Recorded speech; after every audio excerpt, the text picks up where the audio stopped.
BRS అధినేత కేసీఆర్ కుమార్తె MLC కవిత దాఖలు చేసిన ఈడీ సమన్ల పిటిషన్ విచారణను సుప్రీంకోర్టు వాయిదా వేసింది. ఈ నెల 16న విచారిస్తామని జస్టిస్ బేలాయం త్రివేది, జస్టిస్ పంకజ్ మిట్టాల ధర్మాసనం తెలిపింది. గత విచారణలో కవిత పిటిషన్ను నళిని చిదంబరం, అభిషేక్ బెనర్జీ కేసులతో కలిపి విచారిస్తామని అత్యున్నత న్యాయస్థానం పేర్కొంది. సోమవారం విచారణ మొదలు కాగా ఈ పిటిషన్పై తుది విచారణ చేపట్టాలని కవిత తరపు న్యాయవాది కపిల్ సిబల్ న్యాయస్థానాన్ని కోరారు. అయితే గతంలో వేర్వేరు కేసుల్లో ఇచ్చిన ఉత్తర్వులతో పాటు రికార్డులను పరిశీలించాల్సి ఉంటుందని ధర్మాసనం పేర్కొంది. ఈ నేపథ్యంలోనే విచారణను వాయిదా వేసింది.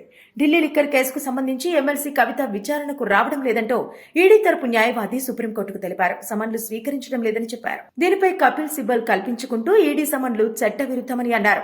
గత విచారణలో కవితకు సమన్లు జారీ చేయబోమని కోర్టుకు ఈడీ తెలిపిందని గుర్తు చేశారు.